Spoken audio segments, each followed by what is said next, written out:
ඔන්න ගයිස් අද අපිට තියෙන ටාස්ක් එක තමයි මේන්න මෙයා පීරලා නාවලා මෙයාගේ වැක්සින් එකක් තියෙනවා ගහන්න අනිත් කරන්න තමයි අද තියෙන්නේ ડોක්ටර් ගාවට එක්කන් ගිහිල්ලා ගයිස් මෙයාගේ ඕන කියපු විදිහට නම් මාස 3කින් වගේ මෙයා හරියට පිළිවෙලට නාලා නැහැ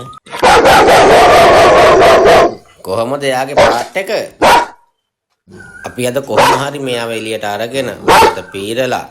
අදට නාවලා ටගාවට එක්කන් ගිහිල්ලා වැක්සින් එකක් ගහනවා ගයිස් දැක්ක නේද ඔයාලා මුලින්ම මෙයා දාපු පාට් එක ඔන්න යාළුවනේ අපි අද එයාව එළියට අරගෙන වීඩියෝස් ටිකකුත් කරා සෙට් good boy කොහමද එයා දැන් කොහමද එයා down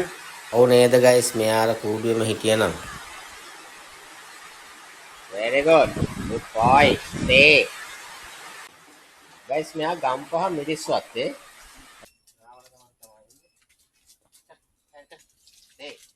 ඉතින් යාළුවනේ අපි මෙයාව හොඳට ෂැම්පු දාලා හොඳට නාවන ගමන් තමයි මේ ඉන්නේ කොහොමද මෙයා මාස 3කින් නාවද 3කින් නාවනේ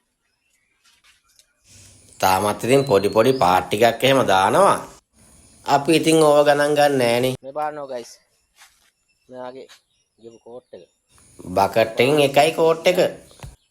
යට ගිහින් ඔක්කොම කපලා අයින් කරලා දැන් නාවනවා බඳින්න ඕනේ නැහැ ඉතින් මෙයා කඩාගෙන ගියෝ නිකන් ඈ අපේකම ගියදන්නේ හේ ඉතින් යාළුවනේ අපි මෙයාව හොඳට පිහදාලා හොඳ සැපක් දුන්නාද මෙයාට රයන් කොල්ලා අද නම් ඉතින් හොඳට නිදාගනි. එහෙනම් යාළුවනේ ඔන්න ඉතින් අපි ගියා. තවත් දවසක තවත් ලස්සන බහු යාළුවෙක් එක්ක හමු යමු. බයි.